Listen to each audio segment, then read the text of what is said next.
नमस्कार, मैं हूं कोमल शर्मा और आप देख रहे हैं न्यूज 21। स्वागत है आपका खबर दोपहर बुलेटिन में। शुरुआत करते हैं खबरों की। खबर है भीनमाल से। सोशल मीडिया पर हथियार के साथ अपनी फोटो पोस्ट करने वाला युवक रुस्तम, जिनकी उम्र 25 वर्ष है, को भीनमाल पुलिस थाना ने गिरफ्तार किया है। अतिरिक्त पुलिस अधीक्षक मोटाराम के निर्देशानुसार चलाए जा रहे धरपकड़ अभियान के तहत डीएसपी शंकरलाल मसूरिया की निगरानी में पुलिस निरीक्षक राजेंद्र सिंह राजपुरोहित की टीम ने 10 जनवरी 2026 को नरता निवासी रुस्तम को गिरफ्तार किया। पुलिस ने बताया कि इस तरह की गतिविधियों से आमजन में भय का माहौल बनता है, जिसे रोकने के लिए कार्यवाही जारी रहेगी।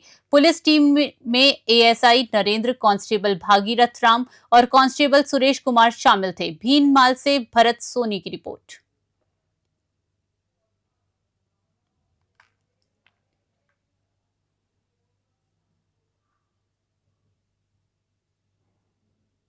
राजकीय उच्च माध्यमिक विद्यालय भंडीडा, जी हां, भंडीदा में शिक्षक लोकेश कुमार मीणा के हाल ही में धौलपुर स्थानांतरण के विरोध में आज छात्राओं ने बड़ा प्रदर्शन किया। लगभग 250 से 300 छात्राओं ने स्कूल के मुख्य गेट पर ताला लगाकर धरना दिया और नारेबाजी की। छात्राओं का कहना था कि जब तक उनके प्रिय शिक्षक को वापस नहीं लाया जाएगा, तब तक वे स्कूल का ताला नहीं खोलेंगी। उन्होंने कहा कि शिक्षक लोकेश कुमार मीणा उन्हें अच्छे अंक, संस्कार और अनुशासन सिखाते थे और उनके योगदान के कारण छात्राएं बेहतर परिणाम प्राप्त कर रही हैं। छात्राओं ने प्रशासन से अपील की है कि शिक्षक का स्थानांतरण रद्द कर उन्हें पुनः भंडीदा विद्यालय में नियुक्त किया जाए। भांडेड़ा से गुमान सिंह की रिपोर्ट। खबर बागोड़ा से है, जहां अखिल राजस्थान राज्य संयुक्त कर्मचारी महासंघ चेतना 12 जनवरी 2026 को जयपुर में महारैली आयोजित कर रहा है। जालोर के जिला अध्यक्ष जयकरण खिलेरी ने कर्मचारियों से बड़ी संख्या में रैली में भाग लेने का आह्वान किया है। रैली में वेतन विसंगति, पदोन्नति प्रक्रिया में देरी, स्थानांतरण नीति में पारदर्शिता और संविदा कर्मियों की नियमितीकरण जैसे लंबित मांगों को लेकर सरकार पर दबाव बनाया जाएगा। महासंघ ने इसे केवल प्रदर्शन नहीं, बल्कि सरकार के खिलाफ सशक्त संघर्ष चेतना के रूप में पेश किया है। जिला स्तर पर कर्मचारी संगठनों की बैठकें और संपर्क अभियान जारी है, ताकि जयपुर रैली में सभी घटक संघों के पदाधिकारी और कर्मचारी भागीदारी सुनिश्चित कर सके। जालोर के कर्मचारियों का कहना है कि ये महारैली सरकार और प्रशासन तक उनकी आवाज पहुंचाने का निर्णायक कदम होगी। बागोड़ा से रामाराम सोलंकी की रिपोर्ट। दौसा में जिला कांग्रेस कमेटी के जिला अध्यक्ष रामजी लाल ओड के नेतृत्व में मनरेगा बचाओ संग्राम के तहत स्थानीय शहीद स्मारक पर उपवास और विरोध प्रदर्शन आयोजित किया गया। कार्यक्रम में बड़ी संख्या में कांग्रेस पदाधिकारी, कार्यकर्ता और जनप्रतिनिधि शामिल हुए। कांग्रेस ने भाजपा सरकार पर निशान साजी करते हुए मनरेगा के कार्यान्वयन में देरी और अनियमितताओं को लेकर अपना विरोध जताया। कार्यक्रम शांतिपूर्ण ढंग से संपन्न हुआ और कांग्रेस ने प्रशासन व जनता तक अपनी मांगों का संदेश पहुंचाया। दौसा से अश्विनी जांगेड़ की रिपोर्ट।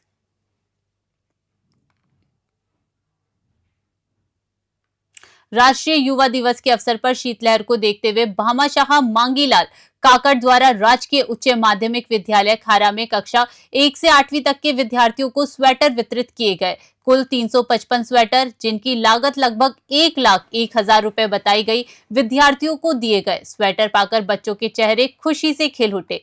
इस अवसर पर मांगीलाल विश्नोई, पूर्व सरपंच जालम सिंह, उप सरपंच प्रतिनिधि सुजान कुराडा, वार्ड पंच बाबूलाल ढाका, देवीलाल सोनी, मोहनलाल ढाका, हरवीर प्रजापत, शैतान सहित विद्यालय प्रशासन और बड़ी संख्या में ग्रामीण मौजूद रहे। कार्यक्रम में भामाशाह के सामाजिक सहयोग की सराहना की गई। खारा से देवीलाल सोनी की रिपोर्ट। बानसूर में सेंट जेवियर स्कूल के छात्र छात्राओं ने बाल दिवस के अवसर पर बानसूर थाने का निरीक्षण किया। थानाधिकारी राजेश यादव ने विद्यार्थियों को थाने के विभिन्न कक्षों का भ्रमण कराया और एफआईआर, महिला हेल्प डेस्क, साइबर अपराध, आपातकालीन सेवाएं एवं कानून व्यवस्था के बारे में विस्तार से जानकारी दी। छात्रों ने उत्साहपूर्वक सवाल पूछे, जिनका पुलिस ने सरल भाषा में जवाब दिया। इसी क्रम में रोटी बैंक बानसूर ने लाइव वीडियो के माध्यम से सड़क सुरक्षा, हेलमेट और सीट बेल्ट के महत्व, ट्रैफिक नियमों का पालन और सड़क पर सुरक्षित व्यवहार के बारे में जागरूक किया। कार्यक्रम का उद्देश्य बच्चों में कानून, सुरक्षा और यातायात नियमों के प्रति जागरूकता बढ़ाना रहा। इस पहल की अभिभावकों, शिक्षकों और स्थानीय नागरिकों ने सराहना की। बानसूर से सतीश शर्मा की रिपोर्ट। थाने का निरीक्षण करने के लिए सेंट जेवियर स्कूल के बच्चे कुछ आए हुए हैं हमारे साथ में, और कुछ बच्चियां हैं जिन्होंने जानकारी ली है। एसएचओ साहब ने इनको जानकारी दी है। इनसे पूछना चाहते हैं कि कितने संतुष्ट हुई हैं बच्चे। बेटा, आपने क्या क्या देखा? हमने बहुत कुछ चीजें देखी, जैसे अपराधी को गिरफ्तार किया जाता है, उनके साथ जो भी मतलब खतरे का जो भी मतलब वो होता है ना, क्या बोलते हैं उसको, हथियार वगैरह होते हैं, उन्हें भी जब्त किया जाता है, उन्हें कैसे पकड़ा जाता है। सर ने हमें नॉलेज दी कि अगर आपके साथ ऐसा ही कुछ हो जाए तो ऐसे हमारे पास ऐसे रिपोर्ट्स आती है, हम ऐसे कार्रवाई करते हैं और लोगों को ऐसे विश्वास दिलाते हैं कि पुलिस में। तो इससे थाने में घूमने से आपको क्या वो मिला संदेश? हमें मिला कि हमें ऐसे अपराधों से बचना चाहिए, कि हमारे जो भी है कि अपराधी कैसे जुर्म करके कैसे भागता है, उसे कैसे पकड़ा जाता है, हमें कैसे संदेश मिलता है कि ये अपराधी है। उन फिंगरप्रिंट्स के हिसाब से ऐसे बहुत सी चीजें होती है जिनसे हमें पता चलता है कि ये अपराधी है, ये नहीं। वो अपराधी अपना पूरा हुलिया बदल लेता है, लेकिन फिर भी उसकी फिंगरप्रिंट से मैच नहीं होते कि कैसे, अगर एक ही फिंगरप्रिंट होते हैं उसे वो जो भी है पकड़ लेते हैं। अपने स्कूल में जो छात्र हैं उनको क्या संदेश देना चाहेंगे आगे भविष्य में थाने में नहीं आना पड़े? उन्हें संदेश दे रहे हैं, पहली बात तो ऐसा कुछ करना ही नहीं चाहिए हमें, क्योंकि हमारे परिवार वालों का नाम रोशन करना है। ऐसी सब चीजें करके उनका सिर गर्व से नीचे नहीं करना, ऊपर उठाना है। और अगर वो ऐसा कर भी देता हम खुद की गलतियों का एहसास करें, लेकिन ऐसे किसी को नुकसान पहुंचाने का कोई काम ना करें। आज हमारे पुलिस मुख्यालय के निर्देशानुसार युवा दिवस के ऊपर स्कूल और कॉलेज के बच्चों को थाना का भ्रमण, कार्यशैली, यातायात सुरक्षा के बारे में जानकारी, जागरूकता और साइबर अपराधों के बारे में जानकारी, और पुलिस के किस प्रकार से कैसे क्या कार्रवाई और कैसे होती है, थानों पे व्यक्ति आता है परिवादी और उसकी कार्रवाइयाँ, वो सब चीज़ें आज हमने इनको पूरा थाने का भ्रमण करा के बताया है। और यातायात के संबंध में भी इनको जानकारी देकर जागरूक किया जाने का प्रयास किया है। और इन सब को महिला helpline, child helpline, cyber helpline और कानूनी प्रक्रियाओं के बारे में समझाइश की गई। कुछ बच्चियों ने आपसे सवाल भी किए थे, क्या उनको आप संतुष्ट कर पाए?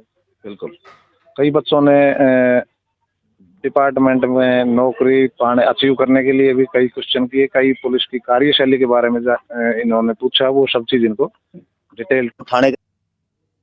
भीनमाल में मेडिकल स्टोर के नए लाइसेंस और नवीनीकरण को लेकर कमर्शियल भूमि से जोड़ने के निर्णय से प्रदेश भर के हजारों दवा विक्रेताओं के सामने संकट खड़ा हो गया है। इस निर्णय के विरोध में केमिस्ट एसोसिएशन भीनमाल ने चिकित्सा एवं स्वास्थ्य मंत्री के नाम ज्ञापन सौंपकर नियमों में पुनर्विचार करने की मांग की है।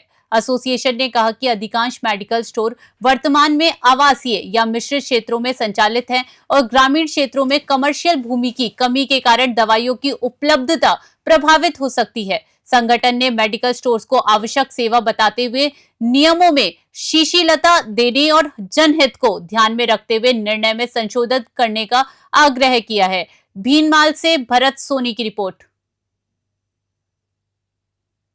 राजस्थान सरकार द्वारा सभी राजस्थान के अंदर जो मेडिकल स्टोर हैं उनको कॉमर्शियल के तहत अनिवार्य किया गया है, जो कि पूरे देश में सिर्फ राजस्थान में यह कानून लागू किया गया है। उससे पहले कहीं पर भी लागू नहीं था। जो भी रेजिडेंशियल मिश्रित कॉमर्शियल जगह पे जहाँ पे मेडिकल स्टोर गाँवों में वगैरह संचालित हैं, उनके लिए प्रैक्टिकली पॉसिबल नहीं है कि सभी कॉमर्शियल हो, क्योंकि ज़मीन कॉमर्शियल कराने के लिए उसको खेत की आवश्यकता होगी, या रेजिडेंशियल है उसको कॉमर्शियल कराना। इसलिए हमने राजस्थान सरकार से निवेदन किया है कि इस कानून को वापस लेवें तथा सभी ये एक आवश्यक सुविधा है लोगों के लिए। तो हम इमरजेंसी के अंदर भी रात को 3 बजे भी लोगों के लिए काम आते हैं। तो इन सुविधाओं को ध्यान में रखते हुए ऐसा निवेदन है राजस्थान सरकार से कि वो इस कानून को वापस लेवे। धन्यवाद। चीतलवाना तहसील के ग्राम चारनीम, केरिया, रतोड़ा और होती गांव सहित कई गांवों में लगातार हो रही चोरियों को लेकर ग्रामीणों का आक्रोश उफान पर है। सोमवार को ग्रामीणों ने मुख्यमंत्री, राजस्थान सरकार और जालोर जिला कलेक्टर के नाम एसडीएम कार्यालय चीतलवाना के माध्यम से ज्ञापन सौंपा। ज्ञापन में बताया गया कि अज्ञात चोरों ने रात के समय घरों और मंदिरों को निशाना बनाकर लाखों रुपए का सोना चांदी, नकदी और आभूषण चोरी किए, जबकि पुलिस द्वारा अब तक किसी की गिरफ्तारी नहीं हुई। ग्रामीणों ने चेतावनी दी कि यदि 7 दिनों के भीतर चोरी का खुलासा और आरोपियों की गिरफ्तारी नहीं हुई तो वे उपखंड मुख्यालय के सामने अनिश्चितकालीन धरना प्रदर्शन करेंगे। इस मौके पर चीतलवाना राव साहब मोहन सिंह ने प्रशासन को दो टूक चेतावनी दी। थानाधिकारी भंवरलाल बड़ियासर ने 10 दिन का समय मांगते हुए सभी मामलों का खुलासा करने और चोरों को पकड़ने का भरोसा दिलाया। अब ये देखना होगा कि प्रशासन और पुलिस इस जनाक्रोश के बाद कितनी जल्दी ठोस कार्यवाही करते हैं। सांचौर से सवाई सोनी की रिपोर्ट। नमस्कार, आज हम दिखा रहे हैं चितलवाना उपखंड के कार्यालय के आगे जो इन 28 दिसंबर के 15 दिनों के भीतर इस क्षेत्र में 3 गांवों में बड़ी बड़ी चोरी की वारदात हुई है, लेकिन पुलिस अभी तक खुलासा नहीं कर पाई है। उसी से नाराज होकर आज उपखंड मुख्यालय के आगे 3 गांवों के समर्थन में आज एसडीएम को ज्ञापन सौंपा है। हमारे साथ चारणीम के कुछ लोग हैं। सर, क्या है मामला है और आज आपने ज्ञापन दिया है, अधिकारी से बात हुई, क्या है? ऐसा है कि पिछले 15-20 दिन से कम 3-4 जगह चोरियाँ हो गई है। थोड़ा में हुई 5-6 गाँव में, चारनी में हुई 5-6 गाँव में, केरिया हुई, उसी गाँव, ऐसे कई सारे गाँव में। तो हमने काफ़ी दिन तो पुलिस वालों प्रशासन को टाइम दिया है चोर पकड़ने के लिए, फिर भी उनसे कुछ कार्रवाई हुई नहीं है। नहीं कोई अपराधी पकड़े गए हैं, नहीं कोई चोर पकड़े गए हैं। तो हम लोग सब परेशान हैं। इसलिए एसडीएम साहब के पास आए थे मुख्यमंत्री के नाम ज्ञापन देने के लिए, ताकि 7 दिन का हमने समय मांगा था। तो अधिकारियों ने 10 दिन का समय दिया है हमारे को कि 10 दिन के अंदर हम कार्रवाई करेंगे और बोली को पकड़ेंगे। नहीं है तो बाद में हम लोग आएंगे भूख हड़ताल पे, समझ जितना तहसील के लोग भूख हड़ताल पे बैठेंगे। आपके घर में चोरी हुई है, इन 10 दिनों के अंदर वारदात अगर पुलिस नहीं खोलती है तो आगे की आपकी क्या रणनीति रहेगी? रातों चोरी को 15 दिन हो गए, अभी तक कोई कार्रवाई नहीं हुई है। जब तक चोरों को नहीं पकड़ेंगे तो हम 10 दिन का टाइम दे रहे हैं। अगर 10 दिन में नहीं पकड़ेगी तो हम धरना प्रदर्शन करेंगे पुलिस चौकी के आगे, वो हड़ताल पर बैठेंगे। आज क्या बात हुई? आज एसडीएम साहब से बात हुई तो 10 दिन का टाइम दो, 10 दिन का समय मांगा। 10 दिन का समय मांगा है। अगर 10 दिन में ये कार्रवाई नहीं करते हैं, चोरों को नहीं पकड़ पाते तो फिर धरना प्रदर्शन। स्वास्थ्य विभाग की राष्ट्रीय बाल स्वास्थ्य कार्यक्रम के तहत हाडीचा सामुदायिक स्वास्थ्य केंद्र में आयोजित शिविर में सोमवार को दोपहर 12 बजे तक ना तो स्टाफ मौजूद था और ना ही कोई लाभार्थी। न्यूज 21 टीम के अनुसार शिविर स्थल पर सभी कुर्सियां खाली थी और पंजीयन या जांच की कोई व्यवस्था नहीं थी। शिविर प्रभारी से पूछताछ पर कोई स्पष्ट जवाब नहीं मिला। RBS की योजना के तहत बच्चों में जन्मजात बीमारियां, कुपोषण और एनीमिया जैसे गंभीर समस्याओं की पहचान कर समय पर इलाज करना होता है। ग्रामीणों ने बताया कि शिविर की कोई सूचना भी नहीं दी गई, जिससे अभिभावक अपने बच्चों को लेकर नहीं पहुंच सके। इस लापरवाही से बच्चों को योजना का लाभ नहीं मिल पाया। अब स्वास्थ्य विभाग ने जिम्मेदार अधिकारियों की कार्यवाही की उम्मीद जताई जा रही है। हाडेचा से जालाराम भादू की रिपोर्ट। बागोड़ा उपखंड मुख्यालय स्थित राजकीय उच्च माध्यमिक विद्यालय में सोमवार को 3 दिवसीय ब्लॉक स्तरीय स्टैम्प शिक्षक प्रशिक्षण का शुभारंभ हुआ। उद्घाटन सत्र के मुख्य अतिथि और मुख्य ब्लॉक शिक्षा अधिकारी भगवाना राम बिश्नोई ने कहा कि शिक्षकों को नवाचार अपनाना चाहिए, जिससे पढ़ाई प्रभावशाली बने और विद्यार्थियों की ग्रहण क्षमता बढ़े। नोडल प्रधानाचार्य मोवना राम चौधरी ने शिक्षकों को तकनीकी और उपकरणों का उपयोग कर गणित और विज्ञान विषयों को अधिक प्रभावी ढंग से पढ़ाने पर जोर दिया। शिविर प्रभारी और ब्लॉक आरपी हिंगलाज दान चारण के अनुसार इसमें ब्लॉक के उच्च प्राथमिक और उच्च माध्यमिक विद्यालयों से करीब 124 शिक्षक शामिल है। वरिष्ठ अध्यापक मेघ सिंह, रमेश कुमार, प्रवीण कुमार और नगर राम प्रशिक्षक के रूप में प्रशिक्षण में भाग ले रहे हैं। बागोड़ा से रामाराम सोलंकी की रिपोर्ट। सनातन संस्कृति जागरण संघ के घर घर यज्ञ अभियान के तहत रविवार शाम लेदरमेर रोड स्थित वाराह नगर में 155वां यज्ञ संपन्न हुआ। यज्ञ में दीपाराम गहलोत सब मुख्य यजमान रहे। बड़ी संख्या में बस्तीवासियों, मातृशक्ति और युवाओं ने आहुति दी। पूर्णाहुति के बाद कई लोगों ने मांसाहार, शराब, बीड़ी, गुटखा जैसे व्यसन छोड़ने और नित्य संध्या, भक्ति तथा गौ सेवा का संकल्प लिया। युवाओं में बढ़ते नशे पर चिंता जताते हुए उन्हें नैतिकता और अध्यात्म से जोड़ने पर जोर दिया गया। यज्ञ का संपादन राव विक्रम सिंह आर्य ने वैदिक विधि से करवाया। भीनमाल से भरत सोनी की रिपोर्ट। नगर ब्लॉक कांग्रेस कमेटी के नेतृत्व में मनरेगा बचाओ संग्राम के तहत भांडा रेंज में कांग्रेस द्वारा विरोध प्रदर्शन शांतिपूर्ण ढंग से संपन्न हुआ।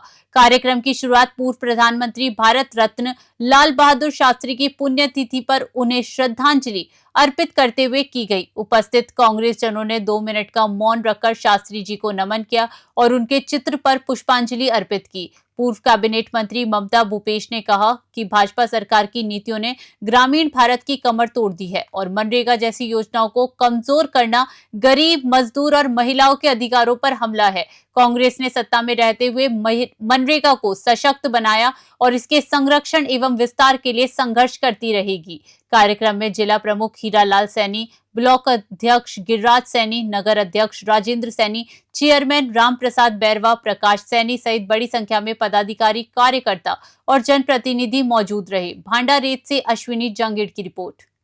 मनरेगा योजना तो सभी उद्देश्यों से भटक गई है। सबसे बड़ी बात, चूंकि मैं एक महिला हूँ तो मैं समझती हूँ कि देश की महिलाएं जो बेचारी पढ़ी लिखी नहीं थी, जिनके साक्षर नहीं थी, वो नरेगा के माध्यम से अपना लोकल लेवल पे रोजगार प्राप्त कर लेती थी। आज महिलाएं पढ़ी लिखी नहीं है, बाहर कहाँ जाएंगी, क्या करेंगी, उनके सबसे ज़्यादा पेट पे लात पड़ी है। सबसे ज़्यादा उनके साथ धोखाधड़ी केंद्र सरकार कर रही है। महिलाओं के साथ में जो रोजगार मिल रहा था उसको नहीं मिल पाएगा।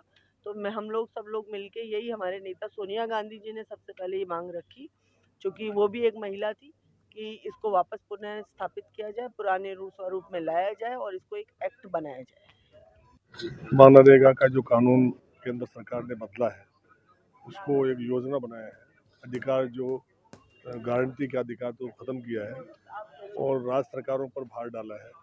उसके विरोध में ये प्रेस कॉन्फ्रेंस थी और इसी के विरोध में कांग्रेस पूरे प्रदेश में गांव-गांव जाएगी, बूथ स्तर तक जाएगी और इस मांग करेगी लोगों के द्वारा कि एक तो 400 रुपये मजदूरी की जाए और ये कानून जो इन्होंने खत्म किया है उसको वापस बहाल किया जाए।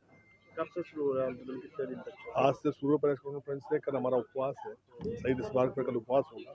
उसके बाद हम 12 तारीख से हर पंचायतों में हमारे कार्यकर्ता जाएंगे, लोगों को सारी बात समझाएंगे और लोगों से बात करेंगे। नारायणपुर हेमलता मेमोरियल कॉलेज में जिला स्तरीय खो-खो खेल प्रतियोगिता का आयोजन हुआ। उद्घाटन पुलिस अधीक्षक कोटपुतली बहरूड देवेंद्र बिश्नोई ने किया। इस दौरान बालिकाओं ने सभी अतिथियों का स्वागत किया। पुलिस अधीक्षक ने विद्यार्थियों को संबोधित करते हुए खेलों के महत्व पर जोर दिया और स्वामी विवेकानंद जयंती के अवसर पर उन्हें प्रेरित किया।